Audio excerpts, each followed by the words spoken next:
নমস্কার, আমি Somnath Sengupta. Beyond borders India insight চ্যানেলে আপনাদের সবাইকে স্বাগত জানাচ্ছি।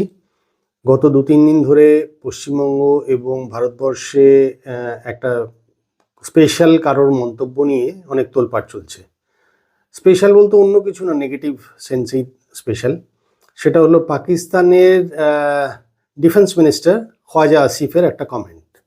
তাতে খোয়াজা আসিফ বলেছেন যে ভবিষ্যতে যদি কখনো কোনো দিন ভারতবর্ষ কোনোভাবে পাকিস্তানকে অ্যাটাক করার চেষ্টা করে বা পাকিস্তানের কোনো রকম পাকিস্তানের দিকে চোখ তুলেও তাকায়, এরকম একটা ব্যাপার যেটা যদি হয়, তাহলে ভারতকে উচিত শিক্ষা দেবেন তিনি বা পাকিস্তান।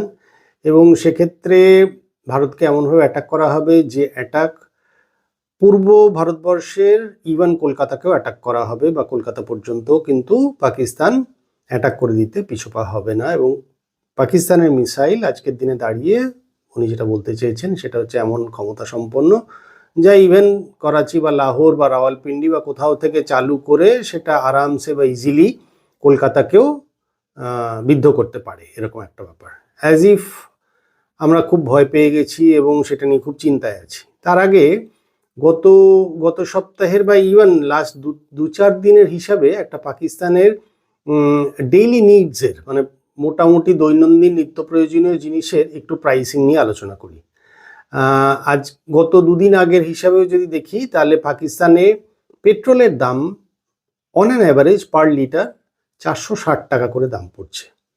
ডিজেলের দাম পড়ছে ৫২০ টাকা করে পার লিটার। ১ লিটার দুধের দাম কম বেশি ১৫০ টাকা থেকে ১৭০ টাকা। ভিজাভি ভারতবর্ষেরটাও বলি, পেট্রোল আমাদের এখানে কম বেশি ১০০-১০৬ টাকা, ১১০ টাকা, স্টেট ওয়াইজ বিভিন্ন রকমের দাম চলছে। ডিজেল অ্যারাউন্ড ১০০ টাকা। দুধ আমাদের এখানে হেসে খেলে ৬০ থেকে ৭০ টাকা। খুব ভালো কোয়ালিটির দুধ যদি হয়, ফুল ফ্যাটওয়ালা যদি দুধ হয়, তাহলে চলছে অ্যারাউন্ড ৮০ টাকা বড় জোর, খুব ভালো কোয়ালিটির যদি আমি দুধ ধরি। ওয়ারাস পাকিস্তানে চলছে ১৫০ থেকে ১৭০ টাকা। আচ্ছা, আলুর যদি দাম ধরি, তাহলে অ্যারাউন্ড ১ কিলো আলু কম বেশি ৬০ টাকা প্লাস থেকে নিয়ে ৭০ টাকা, এটা দাম চলছে পাকিস্তানে। ওয়ারাস আমি যদি গত ২-৩ দিন আগেরও ধরি, তাহলে কলকাতার বাজারে আমি নিজে আলু কিনেছি চন্দ্রমুখী ১৫ টাকা কিলোতে, খুব ভালো কোয়ালিটির আলু। এটা হলো আলু বললাম।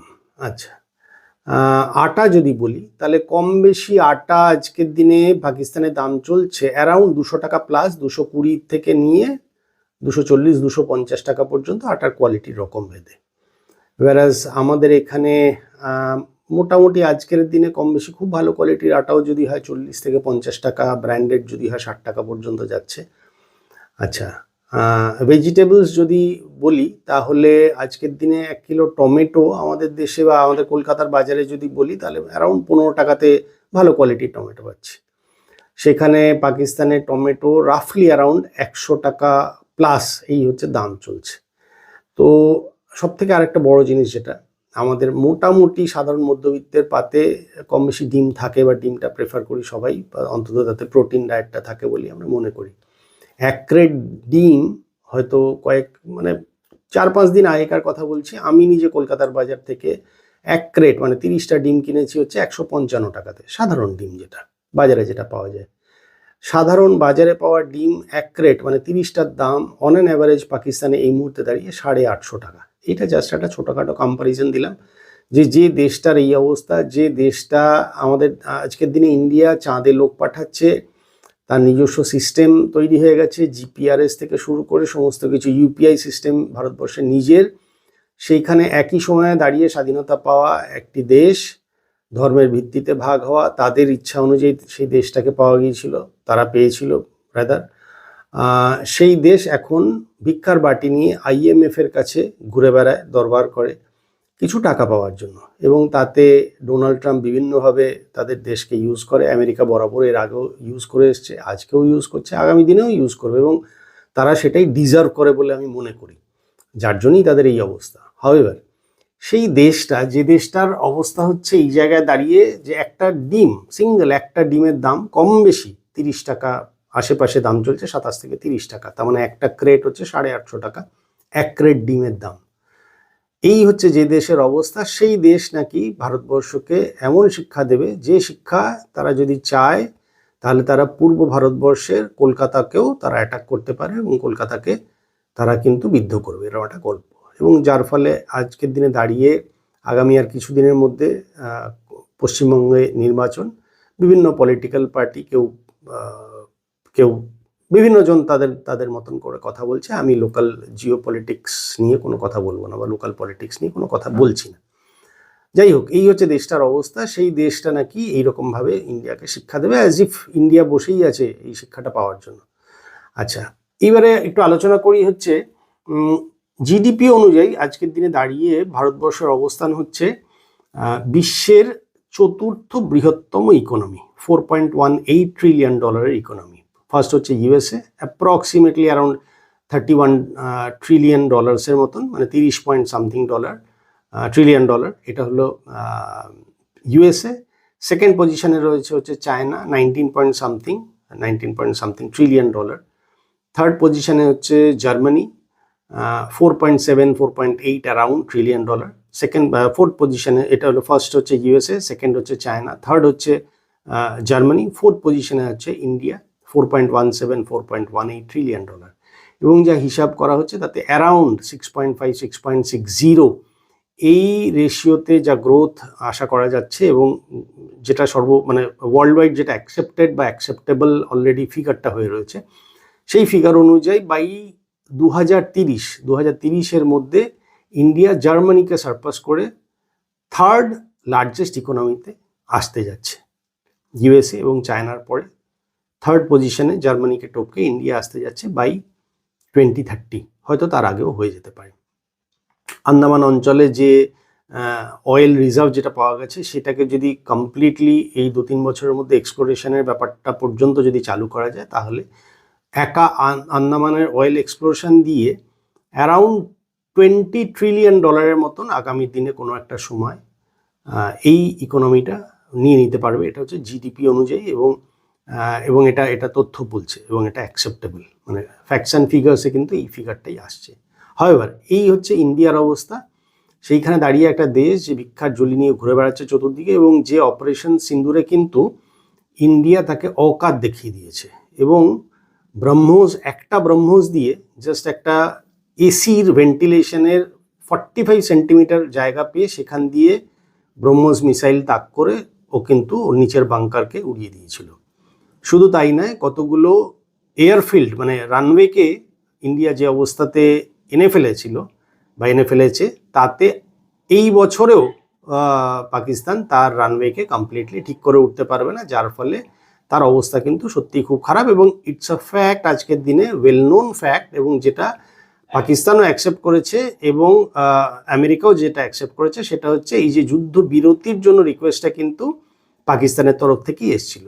তো যাই হোক, প্রত্যুত্তরে আমাদের honourable defence minister mister Rajnath সিংও তার মতন করে জবাব দিয়েছে এবং পাকিস্তানকে বলেই দিয়েছে যে তোমাকে তোমার ভাষাতেই জবাব আমি দিয়ে দেবো। যাই হোক, আর একটা জিনিস হচ্ছে, এই হঠাৎ করে আসিফ খাজা এই বক্তব্যটা রাখলেন কেন? তার অনেকগুলো রিজন আছে। আজকের দিনে দাঁড়িয়ে যদি দেখেন, তাহলে পাকিস্তানের ইকোনমি কিন্তু খুব খারাপ অবস্থায় আছে, ভিক্ষার জায়গায়, দেউলিয়ার জায়গায় হয়ে রয়েছে, এবং পাকিস্তানের লোক কিন্তু, সাধারণ লোক কিন্তু খুব কষ্টে আছে এবং খেতে না পাওয়ার মতন অবস্থাতে, বা খুব স্ট্রাগলিং কন্ডিশনের মধ্যে দিয়ে যাচ্ছে। সেক্ষেত্রে আগামী দিনে দাঁড়িয়ে কিভাবে তারা তাদের শাসন ব্যবস্থা চালু রাখবে, সেইটা একটা ব্যাপার। সেকেন্ড থিং হচ্ছে, এই ধরনের একটা স্টেটমেন্ট করলে এবং ইন্ডিয়া যদি তার প্রত্যুত্তর দেয়, এবং ঠিকভাবেই দেবে, যেটা দেওয়াটাই স্বাভাবিক এবং যেটা তারা ডিজার্ভ করে, তাহলে কিন্তু তাদের পলিটিক্যাল কিছু অ্যাসপেক্ট বা পলিটিক্যাল এজেন্ডা সিদ্ধি হয়। তো একটা হলো সেইটা। সেকেন্ড থিং হচ্ছে, আজকের দিনে খেয়াল যদি করেন, তাহলে বিগত 1.5 থেকে 2 বছরে প্রত্যেক বছরে দেখবেন লস্কর তৈবা বা হাফিজ সঈদ বা শীর্ষস্থানীয় বা ইভেন মিড সাইজের যে সমস্ত কমান্ডাররা রয়েছে টেরোরিস্ট গ্রুপের, এবং তাদের বিভিন্ন ধরনের বড় কর্তা, মেজো কর্তা, ইভেন কিছু কিছু ক্ষেত্রে ছোট টু মেজো কর্তাও যেরমভাবে আননোন গানম্যান দ্বারা ডেড অবস্থায় পাওয়া যাচ্ছে। কেউ হয়তো মসজিদ থেকে নামাজ পড়ে বেরিয়েছে, সেই অবস্থায় মারা গেছে, কেউ হয়তো বাড়িতে মারা গেছে, কেউ হয়তো কোথাও একটা থেকে কোনো একটা শপিং মল থেকে বেরিয়েছে, সেখান থেকে মারা গেছে, এবং এগুলো কোনোটাই কিন্তু ট্রেস পাওয়া যাচ্ছে না, কোনোদিন হয়তো যাবেও না যে কিভাবে কে মারা গেল। এবার ন্যাচারাল ব্যাপার, সেক্ষেত্রে পাকিস্তান বা পাকিস্তানের আইবি বা আইএসআই এটাই বলে বেড়াচ্ছে যে ইন্ডিয়া, এর পিছনে ইন্ডিয়ার হাত আছে, এবং ইন্ডিয়া থেকে ইন্ডিয়ান আইবি এবং ইন্ডিয়ান মানে রিসার্চ অ্যান্ড অ্যানালিসিস উইং, তাদের লোকজন দিয়ে করানো হচ্ছে। সেটা তো প্রমাণ না হলে তো এরকমভাবে বলা যায় না, বাট যাই হোক, সেটা ওরমভাবে তো সবাই অনেক কিছুই কথা বলতে পারে, কিন্তু সেটা তো বক্তব্য নয়। বক্তব্য হচ্ছে আপনাকে এভিডেন্স দিয়ে এস্টাবলিশ করতে হবে যে আমি যা বলছি সেটা সত্যি, তার এগেনস্টে তথ্য তো দিতে হবে। তো যাই হোক, সেই তার ফলে এদের কিন্তু পাকিস্তানের অবস্থা কিন্তু, বা স্পেশালি আইএসআই এর অবস্থা কিন্তু এখন বেশ আগের মতন সেই স্ট্রং গ্রিপটা কিন্তু টেরোরিস্ট মহলে নেই। টেরোরিস্টরা কিন্তু অনেকেই ভয় পেয়ে রয়েছে, এবং তারা কিন্তু পাকিস্তান থেকে, যারা একটু বড় কর্তা বা মেজো কর্তা এদের সোকল টেরোরিস্টদের, তারা কিন্তু অনেকেই পাকিস্তান ছেড়ে তারা কিন্তু মিডল ইস্টে চলে যাচ্ছে, এবং অনেকেই দুবাইতে গিয়ে বাসা বাঁধছে। সো একটা হচ্ছে সেখানে একটা কনফিডেন্স ফিরিয়ে আনার ব্যবস্থা করা বা চেষ্টা করা অন্তত। সেকেন্ড থিং হচ্ছে, আপনি যদি খেয়াল করে দেখেন আপনারা সবাই, তাহলে কিন্তু সৌদির সঙ্গে পাকিস্তানের একটা এগ্রিমেন্ট হয়েছিল, যে এগ্রিমেন্টে যদি সৌদির উপর কখনো কোনো দেশ কোনোভাবে অ্যাটাক করে, তাহলে এটা মেনে নেওয়া হবে যে পাকিস্তানের উপর অ্যাটাক করা হচ্ছে, এবং পাকিস্তান তাহলে সর্বশক্তি দিয়ে তাদের সঙ্গে থাকবে, এবং তাদের শত্রুর বিরুদ্ধে বা তাদেরকে যারা অ্যাটাক করছে তাদের এগেনস্টে ঝাঁপাবে, এরকম একটা কথা হয়েছিল। এবং সেক্ষেত্রে কিন্তু এটাও পাকিস্তান একটা গর্বের সঙ্গে বলেছিল, যেহেতু Pakistan so called nuclear power country, কাজেই পাকিস্তান তার নিউক্লিয়ার ডেটারেন্স দিয়ে বা তার নিউক্লিয়ার শক্তি দিয়ে সৌদিকে যে মানে যে শক্তিটা অ্যাটাক করেছে তাদের এগেনস্টে ও যুদ্ধে সামিল হবে। আপাতত ইরান যেরকমভাবে মিডল ইস্টের অন্যান্য অনেক কান্ট্রিকে অ্যাটাক করেছে বা করছে, সেক্ষেত্রে কিন্তু সৌদি কিন্তু বারবার ডিমান্ড করছে যে অ্যাজ পার আওয়ার এগ্রিমেন্ট আপনার কিন্তু আমার দেশকে হেল্প করতে এগিয়ে আসার কথা, যেটা কিন্তু পাকিস্তান এখনো করেনি, এবং পাকিস্তান বলেও দিয়েছে যে আমরা এটা এই মুহূর্তে দাঁড়িয়ে করতে পারছি না। ডেফিনেটলি তার জন্য one of the main reasons হচ্ছে shortage of money and crisis of arms and ammunitions. এবার crisis of arms and ammunitions কেন না, বিকজ পাকিস্তানের একটা ফিল্ড কিন্তু ওয়ারফিল্ড কিন্তু খোলা রয়েছে, সেটা হচ্ছে আফগানিস্তানের সঙ্গে যুদ্ধ। এবার আফগান যোদ্ধারা কিন্তু অনেক বেশি ট্রেইনড, এবং আফগানিস্তানের যে এনভায়রনমেন্ট এবং তাদের যে ভৌগোলিক পরিবেশ, তার ফলে তারা কিন্তু শারীরিক এবং মানসিকভাবে তারা ওইভাবে ইকুইপড, যার ফলে কিন্তু পাকিস্তানের আর্মির পক্ষে কিন্তু এই জিনিসটা এত সহজ নয়, এবং তারা কিন্তু কোনোভাবেই কোপ আপ করে উঠতে পারছে না। আফগান সোলজার্স, আফগান আর্মি এবং আফগান সোকল বিদ্রোহী যারা পাকিস্তানের এগেনস্টে লড়ছে, এবং বালুচ যে লিবারেশন অফ বালুচ আর্মি যারা আছে, তাদের কারোর সঙ্গে কিন্তু এঁটে উঠতে পারছে না, যার ফলে কিন্তু পাকিস্তানের প্রভূত ক্ষয়ক্ষতি হচ্ছে। পাকিস্তানের আর্মি বা সোলজার্সদের পক্ষ থেকে একটা বড় অংশ কিন্তু এতে প্রাণ হারাচ্ছেন, বা সিভিয়ার অবস্থাতে কিন্তু ইনজুরি হচ্ছে, যে চিকিৎসা ব্যবস্থাও কিন্তু আজকের দিনে দাঁড়িয়ে পাকিস্তানে অপ্রতুল বা খুব সামান্য। তার ফলে এই জায়গা থেকে একটা বিদ্রোহ আসছে। তো এই ফিল্ডটা বা এই সেক্টরটা থেকেও কিন্তু পাকিস্তানের আঘাত রয়েছে। থার্ড থিং হচ্ছে, লাস্ট যে ওয়ার্ল্ড ব্যাংকের কাছে তারা যে দরবার করেছিল বা রিকোয়েস্ট রেখেছিল আরও কিছু ফান্ডের জন্য, মোর দ্যান 2 বিলিয়নসের জন্য, সেটা কিন্তু রিফিউজ হয়েছে। তো যাই হোক, সেটা আবার হয়তো আমাদের মিস্টার ট্রাম্পের বদান্যতায় আবার কোনো দিন হয়তো ভিক্ষা পেলেও পেয়ে যেতে পারে, কারণ ট্রাম্প যাকে ভালোবাসে তাকে আবার ইনসাল্টও করে, এটাই ওর ভালোবাসার নিয়ম। ওর ভালোবাসাতে ওই সেই কথায় আছে না, কারোর মুরগি পোষার মতন। তো যাই হোক, তো ট্রাম্প মানে এখন পর্যন্ত ছোলা খাওয়াচ্ছে, তারপরে মোটা তাজা করে নিয়ে চর্বিটা যখন একটু বাড়বে তখন কাটবেও। তো অলরেডি কাটার জায়গায় রয়েছে এবং বিভিন্নভাবে তাদের বলছে, এবং সেক্ষেত্রে কিন্তু শাহবাজ শরীফের যদি বেশ কয়েকটা জায়গায় আপনি যদি ওর কমেন্ট যদি দেখেন, তাহলে কিন্তু শাহবাজ শরীফ নিজেই বলেছে যে আমরা সব মানে ওয়ার্ল্ডের কাছে আমরা হাসির পাত্র, এবং লোকে আমাদেরকে ভিখারি হিসাবেই ট্রিট করে, আমরা যেখানেই যাই না কেন আমাদেরকে কিন্তু ভিখারি হিসাবেই ট্রিট করে, which is actually correct also. তাহলে এবার একটা হলো সেইটা। থার্ড থিং হচ্ছে, আপনি যদি আরেকটা জিনিস খেয়াল করেন, তাহলে দেখবেন বাংলাদেশের সঙ্গে পাকিস্তানের একটা খুব মাখো সম্পর্ক এই মোহাম্মদ ইউনূসের সময় তৈরি হয়েছিল। তো এই মাখো যে ব্যাপারটা ছিল, যেটা খুব বেশি গলায় যে ব্যাপারটা ছিল, সেটা এখন খানিকটা কমেছে। হ্যাভিং সেইড দ্যাট, তারেক রহমানের সঙ্গেও কিন্তু সম্পর্ক ভালো রয়েছে, কিন্তু not to the extent of Mohammad Yunus. মানে মোহাম্মদ ইউনূসের সময় যে গলায় ব্যাপারটা ছিল, ঠিক সেই রিলেশনশিপটা এই মুহূর্তে দাঁড়িয়ে মিস্টার তারেকের সঙ্গে নেই, তারেক রহমানের সঙ্গে এখনও ওই জায়গাটা নেই। তো যাই হোক, সেইখান থেকে পাকিস্তান ভাবছে যে, এবং পাকিস্তান বেশ কিছু জঙ্গি টেরোরিস্টকে ঢোকানোর জন্য ওয়েস্ট এবং নর্থ ওয়েস্ট পার্টে অনেকগুলো ফ্রন্ট দিয়ে চেষ্টা করছে, যেটা এই মুহূর্তে দাঁড়িয়ে ইন্ডিয়ান আর্মি এবং ইন্ডিয়ান যে যে নেটওয়ার্ক সিস্টেম আছে, আর্মির যে নিজস্ব নেটওয়ার্ক সিস্টেম আছে, তার ফলে ওরা সেটা করতে পারছে না। যার ফলে ওরা দৃষ্টিটাকে ঘোরানোর জন্য এই বাংলাদেশ পার্টে একটা ওয়ার ফ্রন্ট একটা খোলার চেষ্টা করছে উইথ দ্য হেল্প অফ বাংলাদেশের মানে আমি বলছি মৌলবাদী যে গ্রুপটা রয়েছে, তো সেই মৌলবাদী গ্রুপের সঙ্গে একটা হাত মিলিয়ে ডাইরেক্টলি আর ইনডাইরেক্টলি একটা প্রেশার ক্রিয়েট করার চেষ্টা করছে, যেখান থেকে, এবং দ্যাট টু আপনি যদি খেয়াল করেন তাহলে আসাম এবং পশ্চিমবাংলা মানে বাংলাদেশ বর্ডার লাগোয়া দুটো স্টেটের যেহেতু খুব সামনে ইলেকশন রয়েছে, তার ফলে যদি একটা ডিস্টারবেন্স তৈরি করা যায় এবং একটা মৌলবাদকে যদি ছড়িয়ে দেওয়া যায় এবং একটা ভাই ভাই একটা সম্প্রীতির ব্যাপার যদি তৈরি করা যায়, তো যাই হোক সেক্ষেত্রে একটা পুরো দৃষ্টিটাকে west and north west part থেকে ঘুরিয়ে যদি আমি ইস্ট পার্টে নিয়ে আসি, তাহলে লোকজনের দৃষ্টিটা ঘুরবে এবং ডেফিনেটলি সেখানে ইন্ডিয়া বেশ কিছু ইস্ট পার্টে আরও মিলিটারি ফোর্স ডিপ্লয় করবে। যদি করে তাহলে ওয়েস্ট পার্ট এবং নর্থ ওয়েস্ট পার্টটা খানিকটা হালকা হবে। যদি হয় তাহলে আমি সেই রাস্তা দিয়ে বেশ কিছু টেররিস্টকে ঢোকাতে পারবো। এটা একটা ওয়ান অফ দ্য রিজনস, মানে পাকিস্তানের প্ল্যানিংয়ে রয়েছে। At the same time with the help of বাংলাদেশের যে মুষ্টিমেয় যে মৌলবাদী যে সংগঠন যেগুলো রয়েছে তাদের এবং আর্মির মধ্যেও তো একটা গ্রুপ রয়েছে যারা বেসিক্যালি ভারত বিদ্বেষী, এবং সেই মৌলবাদটা এবং এই ভারত বিদ্বেষটা বাংলাদেশেরও বেশ কিছু স্তর থেকে প্রমোট করা হয় বা হচ্ছে, এবং এটা আজকের ঘটনা, বেশ দীর্ঘদিন ধরে, এবং বলবো হয়তো বাংলাদেশে বাই বার্থ একটা বিরোধী গোষ্ঠী তারা কিন্তু এটাই প্রমোট করছে এবং তাদের রুজি রুটি কিন্তু এইটাই, তারা কিন্তু এইটাকে প্রমোট করেই খেয়ে পড়ে আছে এবং তাদের সাম্রাজ্য কিন্তু এইটা দিয়ে টিকিয়ে রেখেছে। তো যাই হোক, ফলে সেইভাবে যদি একটা ইস্ট এবং নর্থ ইস্টে যদি একটা ক্যাওয়াস আমি তৈরি করতে পারি, যদি হয় তাহলে, যেহেতু বাংলাদেশের আমরা একটা দেখবেন কথায় বলি না, মানে হঠাৎ করে বলে ফেলেছি, অ্যাকচুয়ালি হঠাৎ করে মুখে চলে এসছে বা বাই মিস্টেক আমরা বলে ফেলেছি। সাইকোলজিক্যালি জানবেন আমরা কোনো জিনিস বাই মিস্টেক বলি না, যেটা মাথায় চলে সেটাই কিন্তু মুখে বেরিয়ে আসে। আপনি দেখবেন কেয়ারটেকার গভর্নমেন্টের সময়, এই মোহাম্মদ ইউনূসের সময়, তখন বাংলাদেশের একটা মানে একটা কাহাওয়াত টাইপের চলে এসেছিল যে 7 সিস্টার্স অ্যান্ড চিকেন নেক, বুঝি না বুঝি 7 সিস্টার্স চিকেন নেক। সেইটা জবে থেকে ইউনূস এটাকে নিয়ে বারবার আওড়াতে শুরু করেছেন, একদিকে কিন্তু মন্দের ভালো হয়েছে। তার কারণ হচ্ছে ইন্ডিয়া যতটা কুল বা যতটা রিল্যাক্ট্যান্ট ছিল in terms of military deployment in east and northeast part and also the development part, east এবং northeast পার্টে মিলিটারি কাম ডেভেলপমেন্ট কাম ফিনান্সিয়াল হেল্প এই অঞ্চলগুলোর স্টেটের জন্য, সেটা কিন্তু যতটা হওয়া উচিত ছিল ততটা কিন্তু হয়নি। আমি কর্মসূত্রে প্রায় এন্টার নর্থ ইস্ট আমার ঘোরা এবং বিভিন্ন ক্ষেত্রে আমাকে এখনও কাজে যেতে হয়।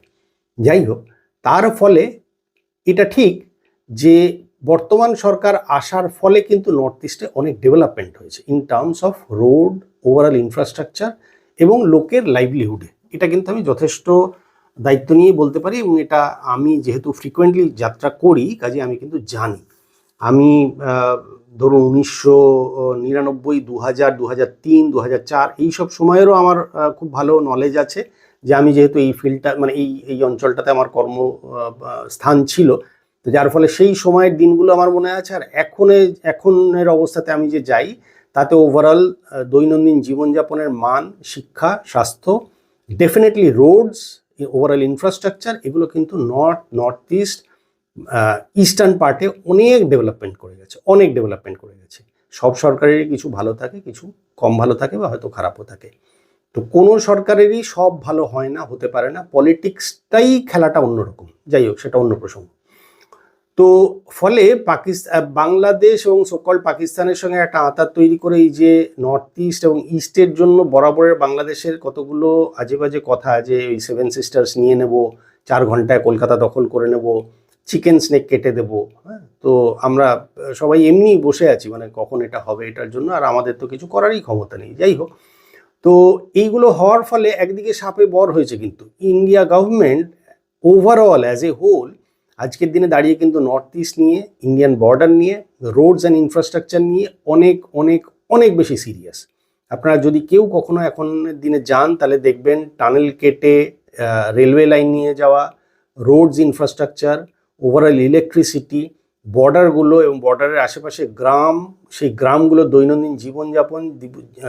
দৈনন্দিন জীবনযাপনের মান, তাদের ওভারঅল ফিনান্সিয়াল যে স্ট্রাগল ছিল সেগুলো কিন্তু গন আর দোজ ডেজ।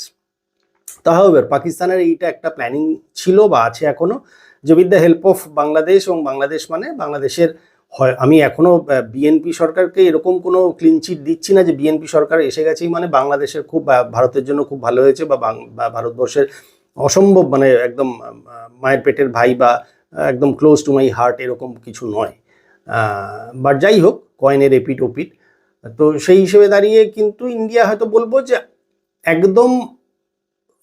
একদম পয়েন্ট ব্ল্যাঙ্ক যে মৌলবাদ তার থেকে হয়তো সরে আসা খানিকটা সফিস্টিকেটেড ভার্সন হচ্ছে বিএনপি, এইটুকুই পার্থক্য, বাদ বাকি আর কিছু নেই আমার মতে।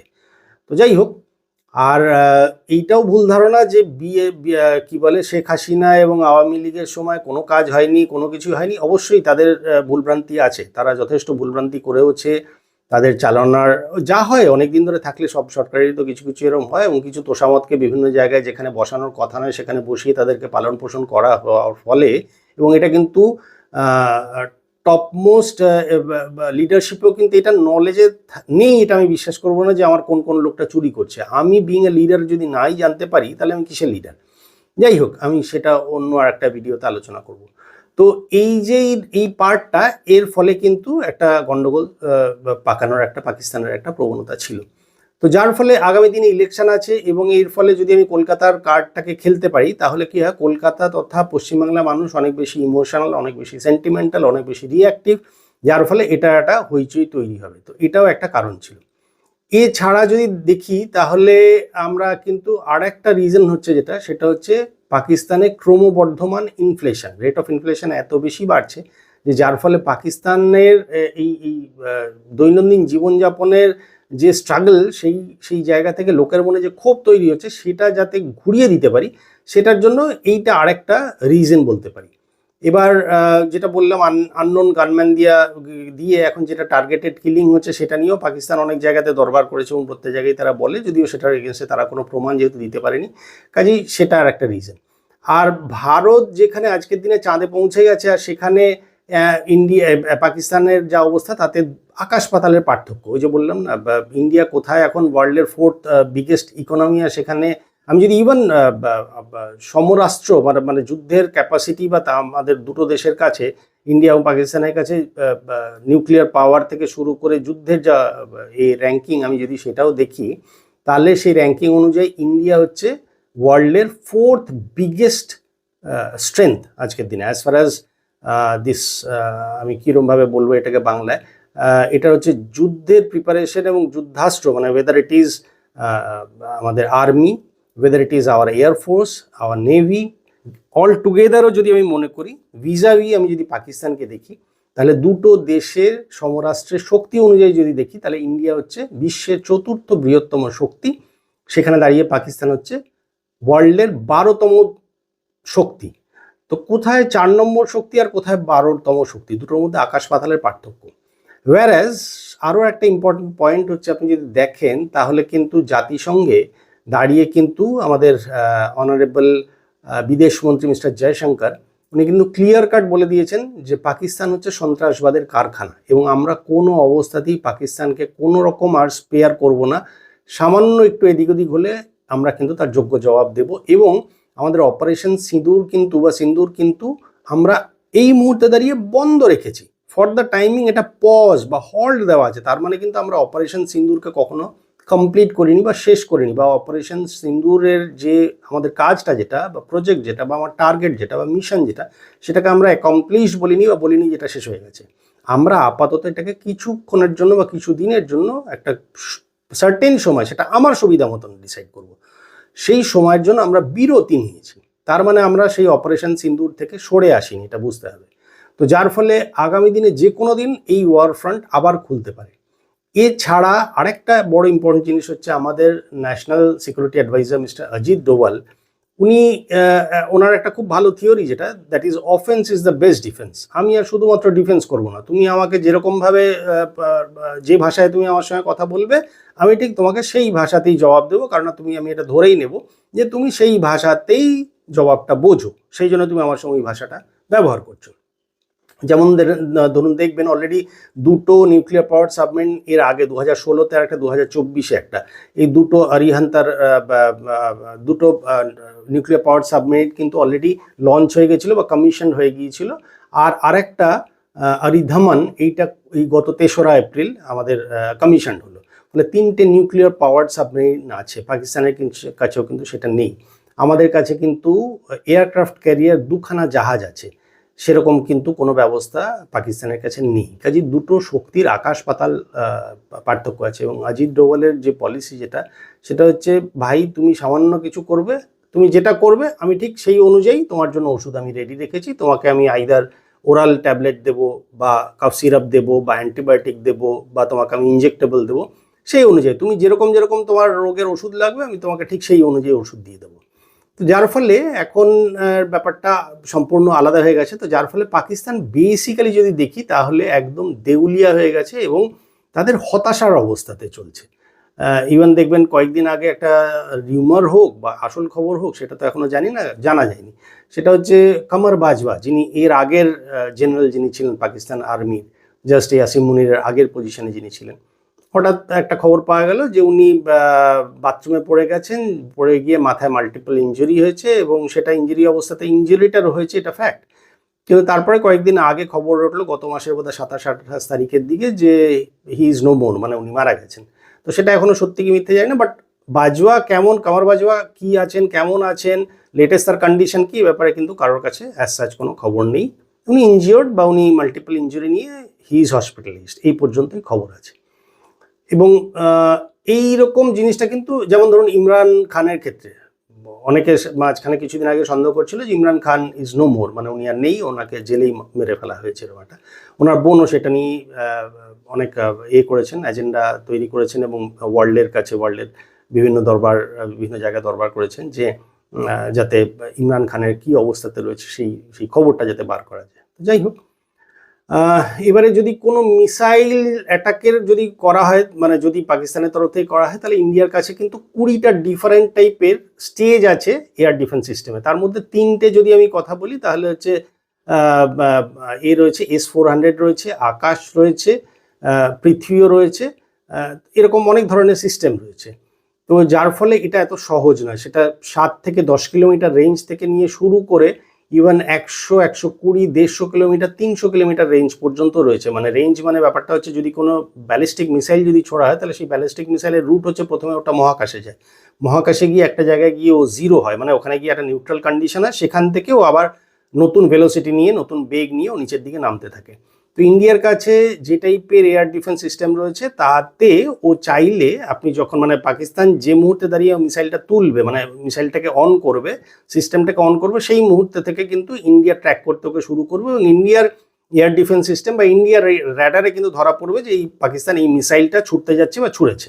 ইন্ডিয়া কিন্তু সেই মুহূর্তে দেন আর probably within few minutes only ওর air defence system in operation হয়ে যাবে এবং ওটা কিন্তু ইন্ডিয়ান এয়ার ডিফেন্স সিস্টেম কিন্তু ওর মিসাইলকে মহাকাশেই মেরে দেবে, মহাকাশেই কিন্তু ওকে ধ্বংস করে দেবে। কাজেই এই পর্যন্ত আসবেই না, তার কোনো প্রশ্নই নেই। যদি কোনোভাবে বাই মিস্টেক যদি হতেও পারে, এরকম যদি হয়, তাহলে আবার পরের স্টেজ হচ্ছে যে যখন সে পৃথিবীর বায়ুমণ্ডলে প্রবেশ করবে তখন তার মিসাইলকে আবার গুড়িয়ে দেওয়ার সিস্টেম রয়েছে। যাই হোক, তো এবং ইন্ডিয়া একটা সময় যেটা ছিল যে নো ফার্স্ট ইউজ, মানে আমি প্রথম ইউজ করব না, কিন্তু যদি তুমি ইউজ করো বা কোনো দেশ যদি ইউজ করে তাহলে আমি সেকেন্ড অ্যাটাক আমিই করবো। এবং সেকেন্ড অ্যাটাকে ইভেন আরিধামান বলে যে সাবমেরিনটা যেটা লঞ্চ হয়েছে গত 3রা এপ্রিল, সেটাতে দেখবেন এমন সিস্টেম করা আছে যে যদি কোনোভাবে মানে দেশের ক্ষয়ক্ষতি, প্রভূত যদি ক্ষয়ক্ষতিও হয়, তাহলে সে সমুদ্রের নিচে থেকে, মানে সমুদ্রের তলদেশ থেকে যেখানে সে পজিশন রয়েছে সেইখান থেকে সে কিন্তু তার নিউক্লিয়ার পাওয়ার মিসাইল ছুড়ে কিন্তু ঠিক সেই দেশের জন্য সেই ভাষাতেই জবাব দেওয়ার ক্ষমতা রাখে। তাহলে মোটামুটি পাকিস্তানের অবস্থা খারাপ, সেইখান থেকে নজর ঘোরানোর জন্যই খ্বাজা আসিফের এই বক্তব্য বলেই মনে করা হচ্ছে, এবং ইন্ডিয়া সেটাই আপাতত বিলিভ করে চললেও ইন্ডিয়া তার কোনো অংশে তার ঢিলেমি নেই, বা কোনো অংশে তার যে চতুর্দিকে অ্যালার্ট থাকার যে কন্ডিশন সেখান থেকে সে এতটুকুও সরে আসেনি। এবং আমাদের honourable defence minister mister Rajnath Singh যোগ্য জবাব দিয়েছেন, এবং আগামী দিনেও সাধারণ মানে কোনো একটা এদিক থেকে ওদিক হয়ে গেলে পাকিস্তানের জন্য কিন্তু কপালে অশেষ দুর্গতি লেখা আছে, এটা বলে দেওয়াই যায়। তো যার ফলে ওভারঅল পলিটিক্যাল বিভিন্ন পার্টিরা বিভিন্ন রকমের এজেন্ডা নিলেও বা বিভিন্ন রকমের ন্যারেশন দিলেও ইন এ জিস্ট বা ইন এ নাটশেল সেটা হচ্ছে দৃষ্টি ঘোরানোর জন্য চরম হতাশা, অর্থনৈতিক সংকট, অপোজিশন পার্টির বিভিন্ন রকমের প্রেশার, ওয়ার্ল্ড ব্যাংকের প্রেশার, এই মুহূর্তে দাঁড়িয়ে আমেরিকার প্রেশার, ইরানের প্রেশার, সৌদি আরবের প্রেশার, আফগানিস্তান থেকে লড়াই, এই এতগুলো ফ্রন্টে পাকিস্তানের বর্তমান শাসক গোষ্ঠীকে বা নওয়াজ শরীফকে, শাহবাজ শরীফকে এইটার বিরুদ্ধে লড়তে হচ্ছে, বা এইটার বিরুদ্ধে প্রতিনিয়ত তাদের নতুন নতুন করে চ্যালেঞ্জ ফেস করতে হচ্ছে। কাজে সেইখান থেকে দৃষ্টি ঘোরাতে এবং পাকিস্তানের জনগণকেও তাদের যে বিভিন্ন রকমের দাবি দেওয়া সেখান থেকে নজর ঘুরিয়ে দেওয়ার জন্যই খ্বাজা আসিফের এই বক্তব্য বলে মনে করা হচ্ছে। ওভারঅল ভিডিওটি কেমন লাগলো জানাবেন কমেন্ট বক্সে। আপনাদের কারোর কোনো কমেন্ট থাকলে প্লিজ কমেন্ট বক্সে লিখবেন। ভিডিওটা যদি ভালো লাগে তাহলে লাইক এবং শেয়ার করবেন। আজকের মতন এখানেই শেষ করলাম। আগামী দিনে অন্য কোনো ভিডিওতে অন্য কোনো টপিক নিয়ে আলোচনা করব। ভালো থাকবেন, নমস্কার।